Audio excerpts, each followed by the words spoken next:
You know, we're always told that stress is the bad guy. It's this toxic thing we have to get rid of. But what if that's only half the story? What if the most successful people out there are actually harnessing it, using it as a tool?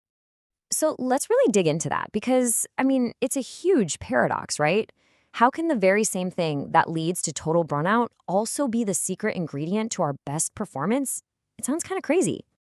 And that's the core conflict right there. On one hand, you've got this cliff edge of burnout and complete disengagement. We've all felt that looming. But then you look at elite athletes, top surgeons, the best of the best, and they live under insane pressure. They're not running from stress. They are absolutely mastering it. Okay, so this leads us to this really cool idea for making sense of it all. It's called the Goldilocks zone. And yeah, it's exactly what it sounds like. Not too much, not too little, but a just right amount of stress that actually unlocks our A game. And believe it or not, this isn't some new age wellness trend. This idea goes back over 100 years to something called the Yerkes-Dodson law. Basically, what these researchers found is that our performance actually goes up with a little bit of pressure, what you might call good stress, but only up to a point. Push past that, and boom, you're into bad stress territory and your performance just tanks. So when you look at it like this, it's super clear. The goal isn't zero stress. Look at the left side, too little stress, and you're bored. Your performance is in the gutter. It's just as bad as being on the far right, completely burned out. The sweet spot, that magic, is right there in the middle. That's the Goldilocks zone. You're challenged, you're focused, you're in the flow, but you're not overwhelmed. Okay, so if that middle zone is where we all want to be, how the heck do we get there and stay there? Well, it actually boils down to a pretty simple but really powerful equation. It's called the job demands resources model, and the easiest way to think about it is like a set of scales. On one side, you pile on all the demands, the stuff that drains your battery. And on the other side, you've got resources, the things that charge you back up. The whole game is just keeping that scale balanced. So let's talk about the demand side first. These are the energy vampires, right? You've got the obvious ones, a crazy workload, impossible deadlines. We all know those. But it's also the sneaky stuff, like dealing with a difficult coworker or when your boss gives you instructions that make absolutely no sense. All of these things are weights piling onto one side of the scale, pushing you closer and closer to burnout. But, and this is the good part, we have the other side of the equation, the resources. Think of these as your power-ups. They're the things that fight back. Having the freedom to do your work your way, actually getting useful feedback, having a team that has your back, or just feeling like your work matters. These are the tools you use to balance out the scale and keep yourself right in that peak performance zone.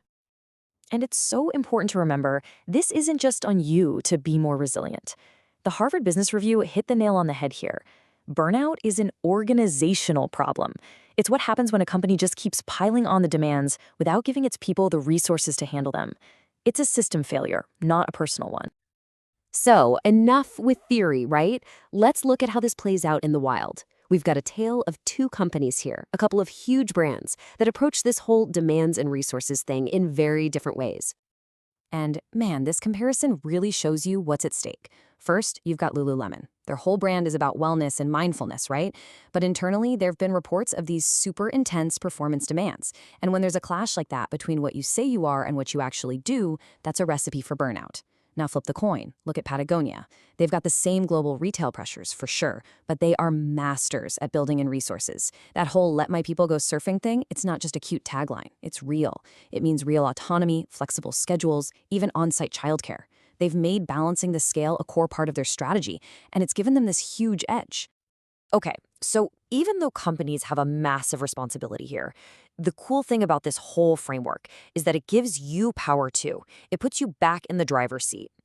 The best way to think about it is like you have your own personal volume knob for stress. So what does that actually mean? It means you can actively choose where you are on that curve. It all starts with the basics, and you know what they are: sleep, water, moving your body. Non-negotiable. Then you get strategic with your work.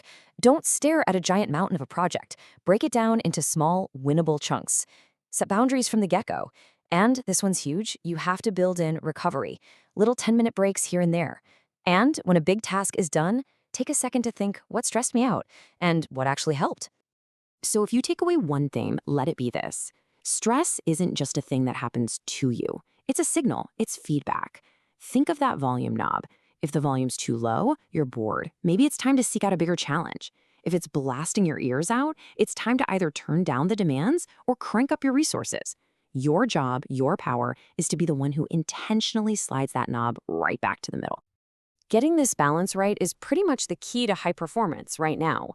But this entire equation is about to get thrown a massive curveball. So what happens when you introduce something like, say, generative AI into the mix? Yeah, that next frontier isn't science fiction, it's already happening. Look, AI is going to automate a ton of the boring, tedious stuff. That can actually help with the low-stress, low-performance side of the curve. But at the same time, it's going to skyrocket the demand for the really hard stuff, high-level creativity, deep strategic thinking. That's a whole new kind of intense mental pressure. So the big question we're all going to have to face is, what are the new resources we're going to need to build? I mean, what does a supportive environment even look like when your most important coworker is an algorithm? That is the next big puzzle we all get to solve.